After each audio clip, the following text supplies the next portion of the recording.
This is the Post Shift Podcast, your raw look at the hospitality industry. What's happening, Post Shifters, and welcome to another episode of the Post Shift Podcast. Of course, I'm your host, Shawn Soole. This episode is an actual interview that I did with the Dork Uncorked crew from CFAX here in Victoria, and we talked about COVID-19 and how it has been impacting the restaurant industry. So I've been bringing you as many other people's opinions as I possibly can over the last 2 weeks, or 2.5, 3 weeks now. But this one is more my opinions and what I feel about COVID-19 and how it's affecting the restaurant and bar scene in Victoria and across the country, really. I hope you enjoy this episode, guys. Thank you very much for the support, the listenership, the ratings, everything. I really, really appreciate it. But I hope you enjoy this episode as well. Thanks very much, and I'll see you soon. Bye. Hey, everybody. Welcome to the show. This is Ryan. This is Rod. And we're doing again, Rod, the show via distance. Great distance. So much so, we're on a telephone. That's right, exactly. Well, you know, when we first started with doing the two tin cans with a string, that just didn't seem to work very well. No, we had to upgrade the tin can, so we went straight to telephone technology. Yeah, well, it's amazing. This whole telephone thing, it's crazy good. It's our second show doing it this way, but we're going to continue to bring you Dork Uncorked because there's a lot of stuff to cover. Last week, we did an important show where we talked about what are the good options for stocking up. Boxed wines particularly were one of the things we focused on. Right now, the focus of this show is going to be how the industry is doing. We've got a special guest to do it. Yeah, we do. We have somebody on the other line that has his finger on the pulse of everything that's going on, not only in the local industry here in Victoria, but really from a global perspective. So his perspective will answer probably a lot of questions for people. And as we get through that, I can add some things into what is going on from the retail side. But I'll just introduce our guest now. You've all remember his name. He's been on the show a few times. His name is Shawn Soole, and you're just a jack of all trades these days, it sounds like. It's something that certain areas of my business that I had in the wings that I was working on passively, as passively as I work on things. It came forefront when this all sort of happened. Yeah, well, and are you noticing now that all your industry contacts, are they specifically those who operate restaurants or bars or that kind of thing, are they more in contact now with you, given that they may have nothing else to do? To a degree, a lot of them are pivoting quite aggressively, trying just to try and break even right now. Trying to raise money for rent and stuff like that, because there is still some misunderstandings between landlords and tenants about paying rent on time, even in this situation. Right. So I'm hearing a lot, but I'm also reaching out a lot to a lot of friends and industry people just to see how they're doing mentally and see what anything I can help with in the way of social media marketing and stuff like that, so that they can maximize the money that they can possibly make right now. Right. Well, so now how are they? I'm sure it's a range, but how are they mentally holding up? I think all of them are mentally drained, to be honest with you. I don't think there's any silver lining stories in this whole situation right now. I'd love to say, I wish I could say like, oh, they're doing great and they've really cracked onto something. But I think mentally they're all seriously drained, and it is, the whole hospitality industry is already a day-to-day operation business. Like, you can project all you like and give you quarterly budgets and stuff like that, but really you look at the micro day-to-day operations, and it's already that. So now you're even going one step further. And so there's a lot of concern about staffing, and that's the thing, because with the new laws and stuff like that, we're not seeing it too much yet, but I've heard from a few people that people are self-imposing isolation on themselves outside of work. And so even with all the rules and regulations that have been upped for sanitation and stuff in restaurants, there's a lot of staff that are saying, well, no, I don't feel comfortable coming to work. So you're now having the stress of not even being able to staff your restaurant to be able to do to take out and to go. Yeah. And that's it's certainly that's pervasive in the retail side as well. Mm-hmm. So, how many? I know that there's hundreds of restaurants and therefore thousands of employees here in Victoria that are being affected by this. What is a common strategy that you're hearing that restaurants are doing? I think it's just the big pro that's coming out of this is on an innovation standpoint. There's a lot of restaurants that never did takeout or had an online presence. All of a sudden, are actually pushing their takeout and delivery service. Right. So a pro thing is that the industry has been in a slow state of change for the last 2-3 years with Uber Eats and Skip the Dishes and DoorDash and stuff coming into the market. And a lot of restaurants have been very resistant to going over to that, even though the consumer is calling for convenience of that sort of thing. So now all of a sudden they're like, well, we need to innovate. And so I think the innovation side of things, with people really pushing their online marketing, and I've seen a lot more restaurants who would never touch social media for months and months and months, all of a sudden become social media mavens. So I think there is a certain pro coming out of it, because restaurants are learning how to push themselves on social media and push themselves on online platforms, much so than they did beforehand.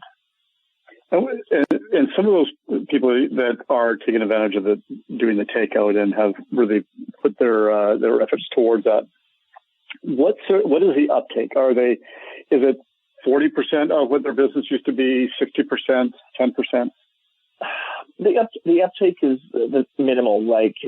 At the end of the day, the fixed costs and your break-even points for operating a restaurant are still in place. Yeah. Really. So you have to do a lot of takeout to even make that break-even mark.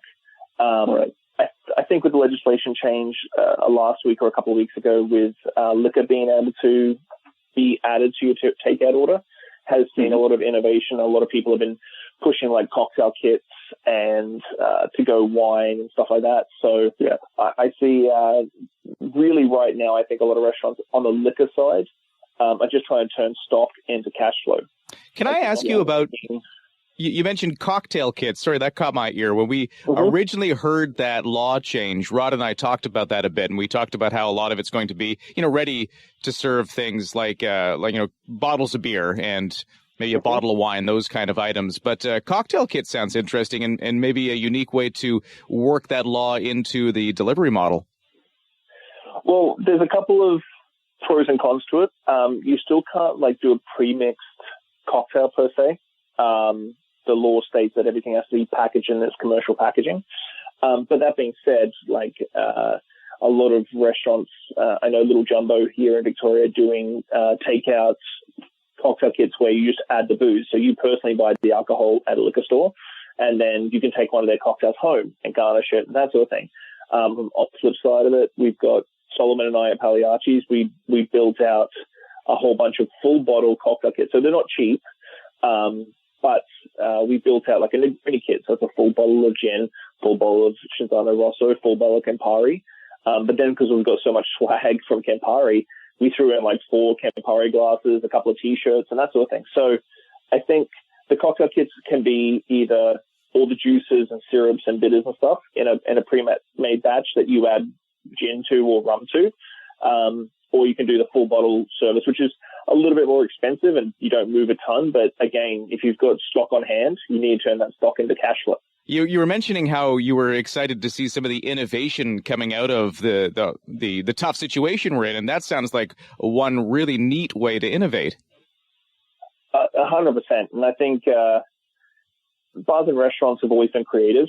We've just got to be creative in a completely different platform, a completely different market now, to sort of try and also keep brand recognition going too.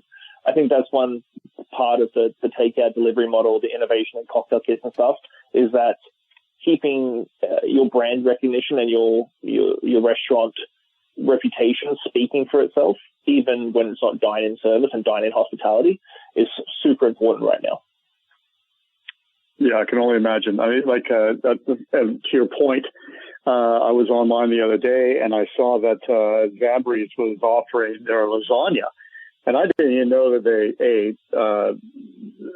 were doing takeout delivery, number one. Number two, all of a sudden I was salivating for lasagna. and trying to somehow coax my wife into, we should get lasagna from Zambri's. So I think there is certainly an opportunity, especially when people are sitting around and they're looking at their phones or what have you. that it does provide, because ultimately, I guess this is where, maybe, correct me if I'm wrong or direct me in the right way, but really what this kind of does is take the restaurant's actions, the operation. So there's one that is very heavily service driven, and that's when you dine in and the quality of the servers, et cetera. The other side of it is the reputation of your product. So whether it's the food or the bartending or the wine list, and that is really what you can focus and start to nail on in the current situation. 100%. And I think it's one piece is that because it's sort of an intangible thing. It's an intangible thing when you're open generally and doing regular operations. Your reputation and your brand is sort of this intangible, unquantifiable thing that's sort of in everything that you do. So when you're trying to apply it to something that you may not do, which I've talked to a couple of restaurateurs, and they're like, well, we're still trying to figure out if our menu is take-outable.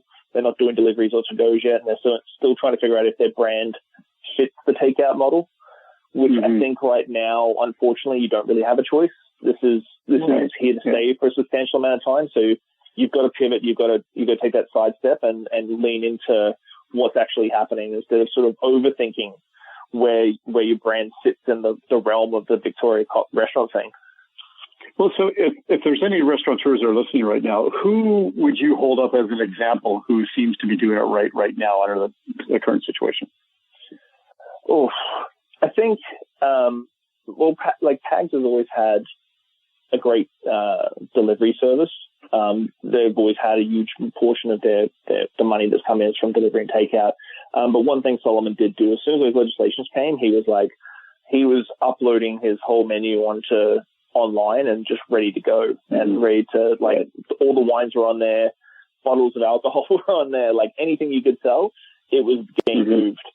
Sizzling Tandoor is also another one. I think the ones that are really striding ahead quite effectively are ones that have always had a delivery service, but ones that have adapted really well. I think Jones Barbecue over on Cook Street has really stepped up their game, and they've kept a lot of people employed by just having people on the phones. So you called in direct, you come and pick it up, or they'll deliver it in one of their trucks, so they're not paying for a delivery service, which is not cheap, which is a different conversation, but so they kept people employed on that front as well. And I think all the franchises as well.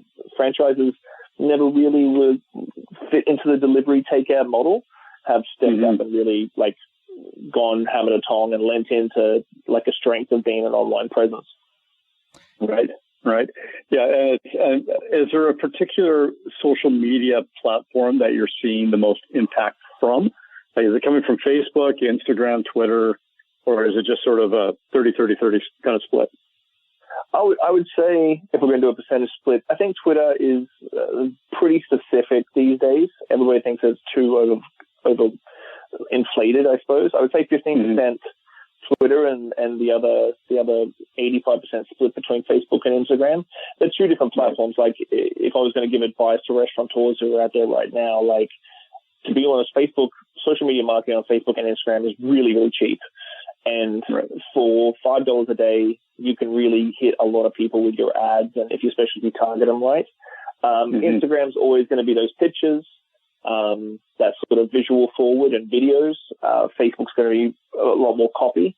I think the one thing that every restaurant should be really pushing into is you've got staff there making to-go food anyway, so do a dish a day and videotape it. And again, this comes back to making your customers understand you're still here, you're still existing, you're still working hard, and just put as much content out every day. It's 2 pieces of content on Instagram a day, 2 pieces of content on Facebook a day, run a couple of ads.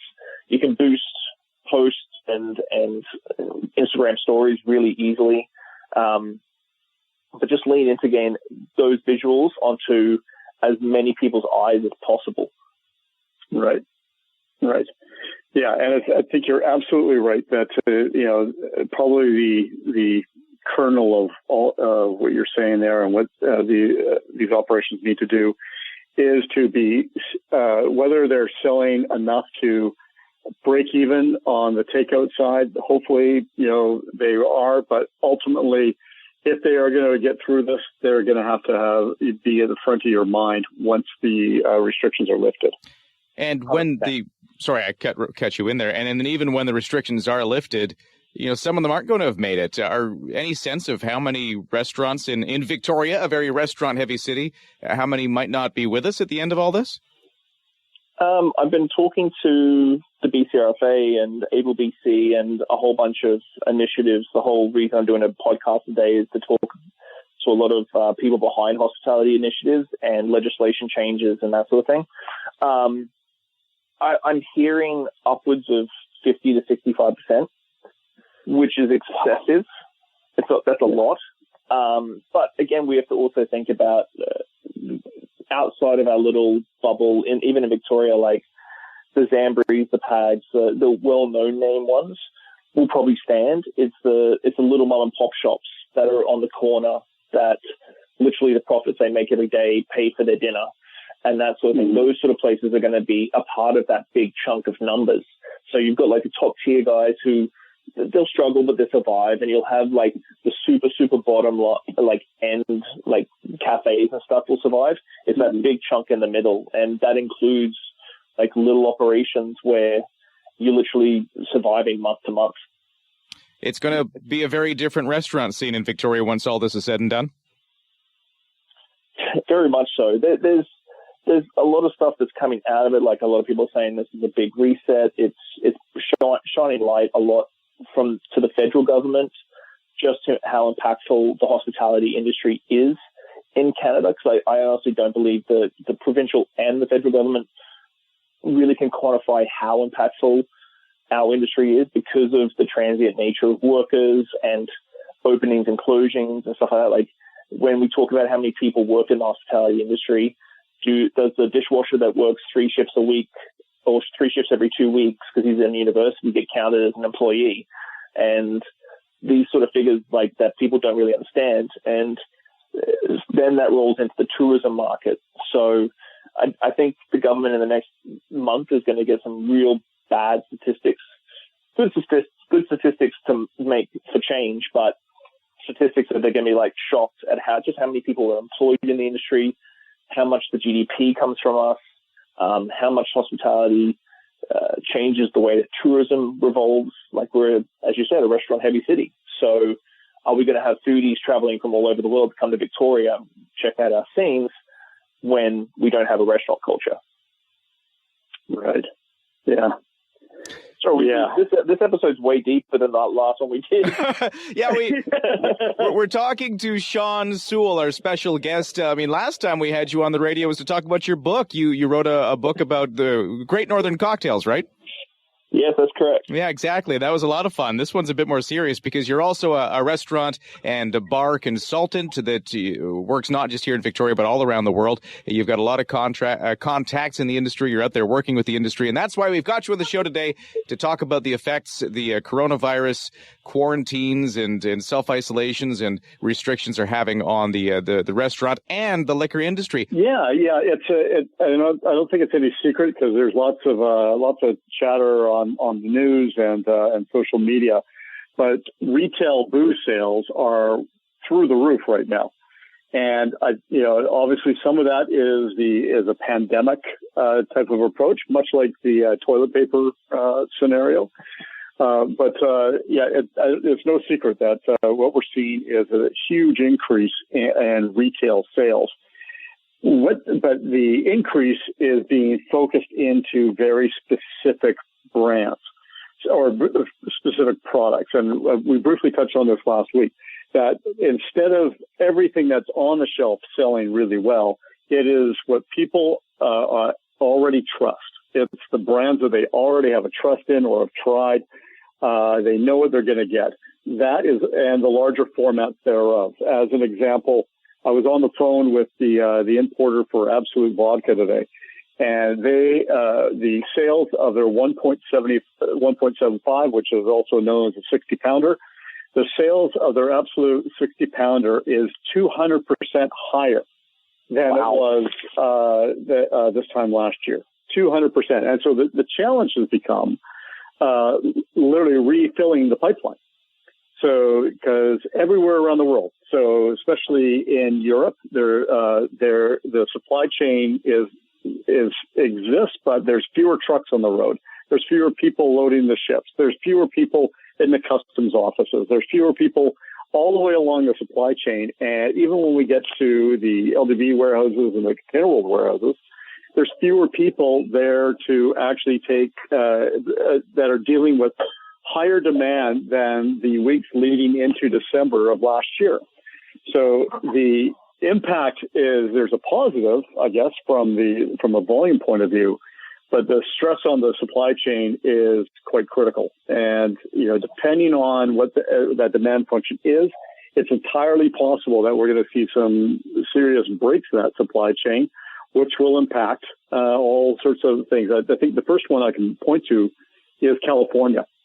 And California, they are, the California wines, there's beers, there's spirits, it all comes out of California.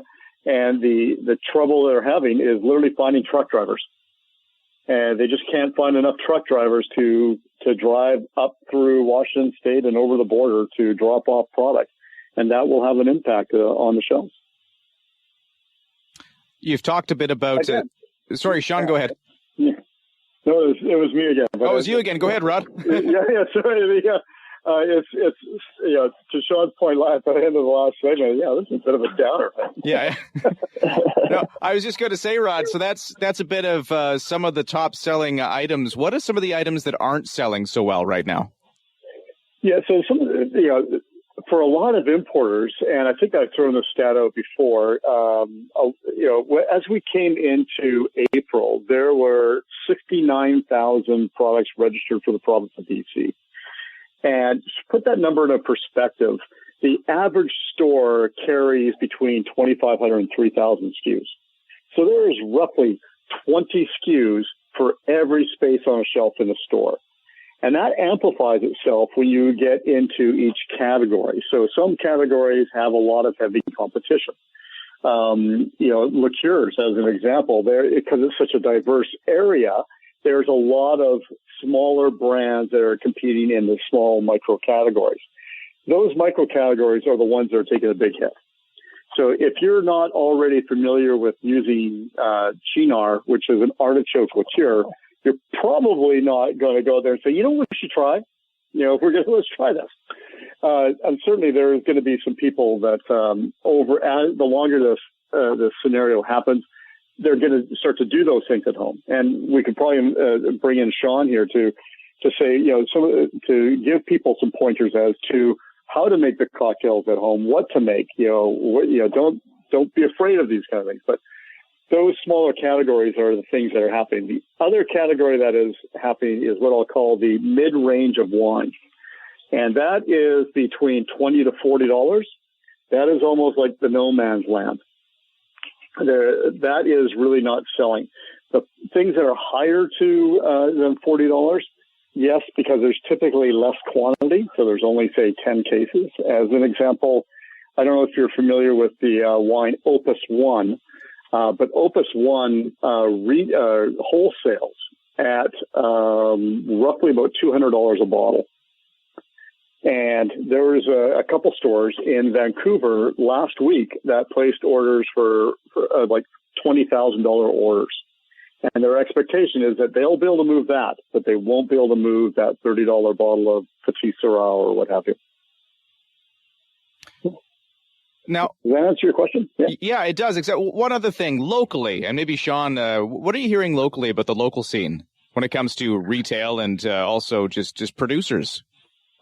I think on the BC distillery side of things, they've done an amazing pivot into doing hand sanitizer, which is a lot of their production. And when I think the way the media sort of pitched it is that they're using waste products from the distillation process to make hand sanitizer, but a lot of these distilleries now have just lent straight into, so they're using 100% BC primary ingredients to make alcohol to give away for free to health workers and hospitals and stuff like that. So there's a huge amount of cost being involved in that. Like there's some distilleries that are doing thousands upon thousands upon thousands of liters of hand sanitizer every single week, and giving it away to healthcare workers and hospitals.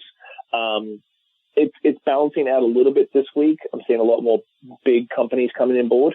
A lot of them are actually just scrambling to get their online stores up, because a lot of distilleries in the province, they sell off their tasting room and their little tasting bars at the distilleries. So a lot of them, and some substantially large brands, have never had an online store, and all of a sudden they're trying to scramble to get these online premises and online stores up and running so that they can do online sales. What about beer? The world of craft beer in Victoria. I think the craft breweries have done a great job in and getting their delivery services set up. Like, you can order delivery from Phillips, from Driftwood, from Hoyne, from all the big names here in Victoria. That being said, on the flip side of it, as Rod said earlier, the on-premise, the keg sales, that's sometimes up to 60% of some of these breweries' business. So, when you've got tap listings that all of a sudden just run dry, and that's 60% of your business, you can only do so much takeout and delivery of your packaged products to turn a profit. And also added to that, we've had a mass explosion of craft breweries in the province. And, I talked to Matt Phillips the other day and did an interview with him, and chatted to him about his sort of rinky-dink setup when he first started Phillips. I don't think a lot of breweries are doing these rinky-dink setups anymore, because the expectation is that you're going to be able to do kegs, you're going to be able to do bombers, you're going to be able to do cans and bottles from the get-go. So there's no progression from a rinky-dink little setup for your brewery to a massive one. Everybody's sort of investing in the smallest mass market brewery setup they can possibly do. So the cost involved in that is quite substantial. Then to be gutted with packaged products, and then people, even if you have a tasting room, people not coming to your tasting room and drinking pints of beer on a Friday night, I think the breweries are going to get hit very hard very quickly. Yeah. And we were talking off the air that there'll likely either be some consolidation or just a contraction in the sheer number. And, Ryan, we spoke last week, and we had the opportunity to taste some of the beer from Howell out by the airport there. And all they do is kegs and their tasting room. They don't have a retail presence per se, because they haven't been able to put the canning line in. To your point, Shawn, being that the canning line is a highly capital intensive investment. So unless you've got an extra $100K kicking around, you can't really install that canning line. So there's an example of a brewery that potentially, may not exist when all this is said and done. Let's talk about celebrating some of the bartenders who are a little out of work right now. Yeah, this is I think we've talked about how hard this is for the industry and bars and restaurants and producers and stuff. But I think the staff that are being hit as hard as they have been, most of them have been laid off. I think we're at something like 800,000 people laid off in Canada in the hospitality industry. Have really been hit hard. I think there's enough stuff coming down from the feds that's going to sort of balance that out and bolster them a little bit. And I'm enjoying the fact that our hospitality industry is, regardless if it's Toronto, Montreal, PEI, Victoria, wherever, we're also interconnected. And so the initiatives that are coming out and brand-backed bartender stuff, like I know Campari is doing a thing where they're paying bartenders to create content for them. Saint Germain is putting on health and wellness workout videos every day on Instagram and stuff like that.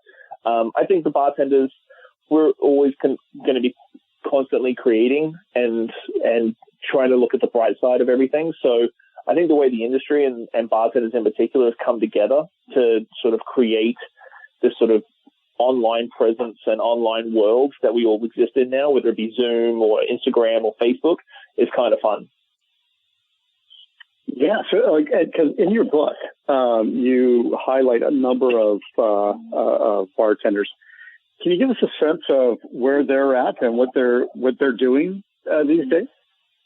I think again it goes back to what I said at the very beginning. Like the very first week was like, oh, what are we going to do now? But now you're starting to see, I'm seeing, it's always almost comical now how many live stream cocktail tutorials are out there now, and how many cocktail tutorials and bartending tutorials are out there in the universe. So everybody, my stream is just constantly full of bartenders showing me how to make the same cocktail 50 times. And from all over the world. So what's the most popular cocktail on all these streams? Like, which one are you seeing the most? I'm feeling the Negroni. The Negroni is the cocktail that everybody seems to like start out with, because they're not necessarily trying to market their little videos to other bartenders. They're trying to get their clients and their guests that would normally sit at the bar to sort of feel like they're still there.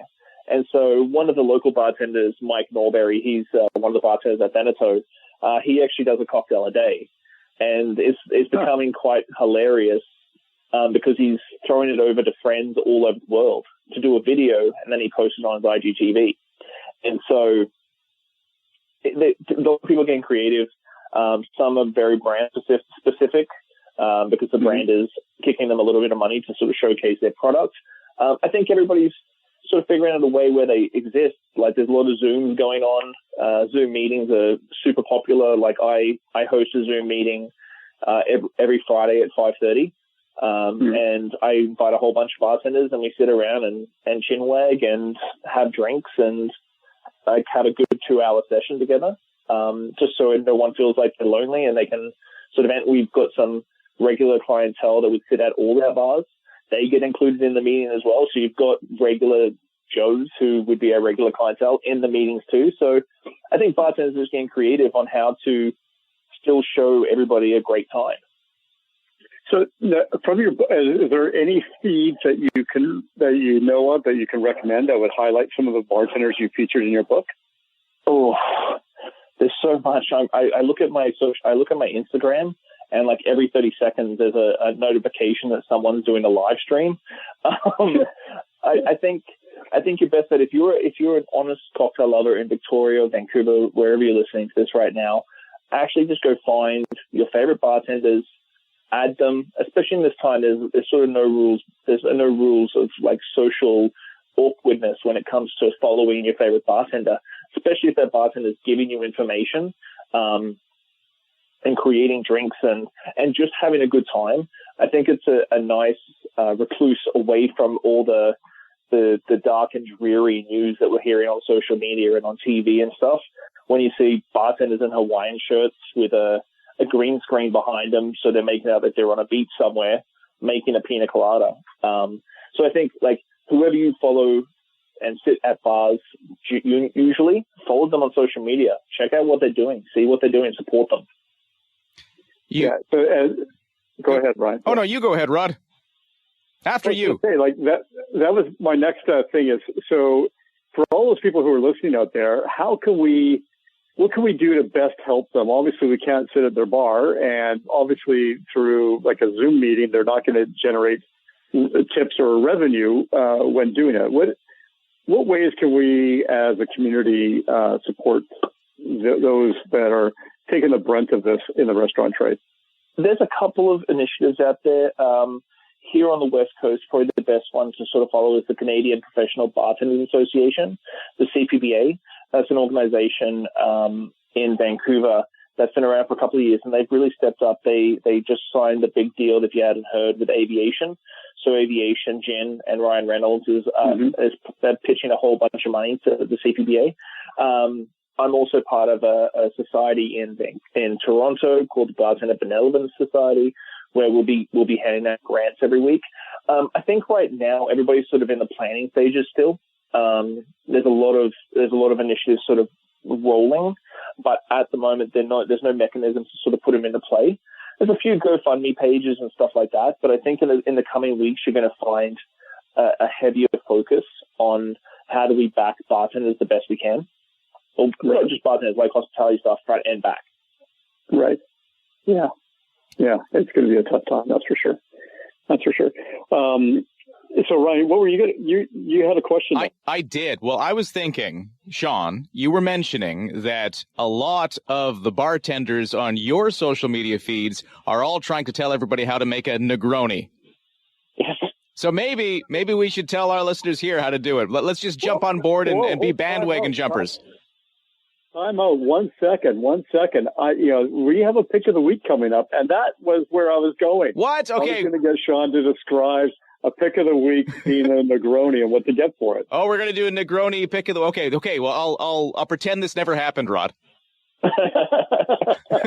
Well, that's okay. So go ahead. I was just going to say we've still got about 2 or 3 minutes before it's time for us to move towards pick of the week. So, anything else we want to talk about?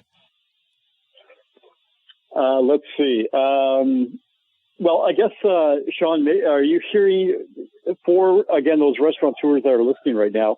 Is there any mobile ordering platform that is the preferred one? I think there's a lot of push from between DoorDash, SkipTheDishes, and Uber Eats here in Victoria.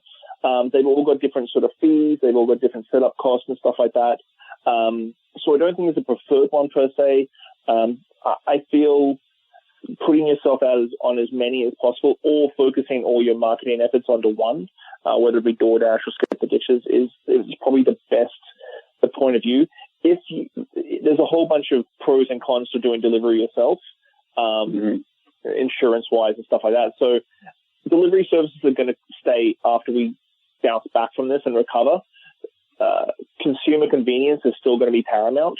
So I think lean into the one delivery service that you really find clicks with your brand and your restaurant the best is probably the best bet, because I think that if you start doing delivery now and takeout now, you're going to have to continue afterwards. You're not going to be able to just go, we're not doing it anymore, because consumer convenience and consumer loyalty is going to be way higher post all this than it is now. And it's going to take a long time before people feel comfortable going out and sitting beside another table. This is such a major shift in the way everybody does everything right now, globally. And you're right. We're not going to be going back to the same old ways of doing things after this is all said and done. We're going to be in a new world. Most definitely. And I think there's a certain level of reset. Like, we've had a huge chef shortage for a number of years. With restaurants shutting, there's going to be a bigger staff pool. Right now, with all the educational platforms that are free, so you can do your own training and stuff like that, there's going to be a lot more educated staff in the workforce as well. So I think it's going to be a little more aggressive for people to get the really good jobs back. So there's pros and cons to a certain level of reset. I think on a government level, legislation changes are going to be the big one, the stuff that we've wanted for years and years and years, and is now getting looked at as a stimulus package. You know, wholesale pricing, buying from private liquor stores. That's a stimulus package on both ends, whether it be a private liquor store or a restaurant. So I think there's certain pros that are going to come out of all of this at the end, but I'm just trying to find a silver lining in a very, very dark sky. You are listening to Dork Uncorked. I'm Ryan. And I'm Rod. And we are doing a show which is very different. We did this last week where we're having Rod on the phone at his house. We've got a special guest, Shawn Soole, cocktail master, on the phone too. Shawn, thanks again for being here. It's always a pleasure, gentlemen. And you know what? It occurred to me, this is going to be a very familiar feel to a lot of listeners, because so many people over the last week or two have been working at home, not in the office. They've been doing all of their conference calls or Zoom chats or all of these different ways of working together in meetings. And I'm sure it sounds a lot like this, with the three of us trying to do this all in our different houses. Basically, yeah. This is going to be like everybody else's life. Anyways, we're at the end of Dork Uncorked. We do have Shawn Soole on the phone as a special guest. As we mentioned, he's a consultant to bars and restaurants in town, but also around the world. He's an author. Tell us about your book one more time. Great Northern Cocktails. It showcases 150 bartenders from across the country. And, you know, with that kind of cocktail knowledge in mind, we thought, Rod, that for this week's Pick of the Week, we'd do a special guest Pick of the Week and make it a cocktail. Yeah. And, Shawn, earlier you had mentioned the most popular or the most common cocktail that is in most bartenders' threads right now on Instagram and Facebook. And I'm kind of thinking that maybe, I don't know, would that be a good choice for the pick of the week? I think the Negroni is the pick of the week. Excellent. So tell us, what do we need and how do we make it? Okay, so the Negroni is my favorite cocktail because it is easy as possible. I love the Italians' way of making cocktails because it's all about hospitality and hanging out with your friends. So they're super simple. So it's equal parts gin, Campari, and sweet vermouth. And then you just put it on the rocks, give it a stir with your finger because the fingers, then you'd have to clean any utensils. And then you throw in an orange slice or an orange twist, depending on your preference. Super simple. If you're going to do gin, I would always say go for a local gin because they all work. But the reason why I love the Negroni more than anything is that there's so many variations to it, and you can sub in and out things like till the cows come home. Now, I've got the gin at home. I've got some vermouth at home. Tell me more about Campari. Have you got your vermouth in the fridge to start with? No, I do not. Your vermouth should always be in the fridge. Oh, this is the best way to preserve it. Okay. Whether it's sweet or dry? Yeah, sweet or dry. There's Biancos and stuff, but sweet and dry are the two that usually people go for. So the sweet or the Rosso is the red. Campari is a very, very old bitter from Milan, and it's sort of a grapefruit orange. It's got quite a bitter strain to it, so it's something you have to get used to. But that's the beautiful thing. We were talking about Aperol earlier. If you want to change it up, you can do a white Negroni, which is dry vermouth or Lillet Blanc, Aperol and gin, equal parts. So you've got a multitude of different things you can do just based on like a handful of products. But so Campari is a bitter. Mm-hmm. So you could buy it in the liquor store, but in the bitter section. Is that correct? In the Amaro and bitters section, you can pick it up, yeah. And Aperol, tell us what that is and where you find that, if you wanted to do that variation. Aperol would probably be sitting right next to the Campari. It's from the exact same company. Aperol is definitely, what it really tastes like is if you took a raw orange, or like a fresh orange, and bit through the pit into the flesh, that's what Aperol tastes like. Amazing. Okay, so two good things to have on hand if you want to get into cocktails right there. Exactly. And you can make a multitude of things from those things. Okay, I'm learning a lot. I need to pick those two things up. I need to put my vermouth in the fridge and and stir with my finger. Always stir with your finger. Is there a particular finger? Usually the point up. The index or my middle? I was going to go pinky. The point is always the best. Well, you could do the pinky. Okay. All right. Okay, well, I think that's it. The pick of the week, it is the Negroni. It seems to be what's going around. All you need is gin, vermouth, and the Campari. It's a bitter you can find in your liquor store. And Shawn Soole has been our guest. Shawn, another thing we should just let people know about is you've got some podcasts. If people want to follow you there and have more, hear more discussions like this, where can they go? If you search on all the podcast platforms, post-shift podcast with Shawn Soole, or just my name, you'll find it. And there's also the BC Spirits podcast as well, which is showcasing distillers from around the province. Well, thanks so much for being on the show today, Shawn. Thank you very much, gentlemen. It's always a pleasure. All right. Take care. Okay, Rod, that's the show. Woo! We'll see you next week. All right, cheers. Thanks for listening, Pose Shifters. I hope you enjoyed that episode. I really enjoy sitting down with friends and peers and just chatting about the industry and getting down to the nuts and bolts of what's really going on out there. Make sure you like, subscribe, comment, everything on all the platforms. Just hit it up and I'll do my best to answer any queries or questions you have. I'll see you next week, guys. Bye.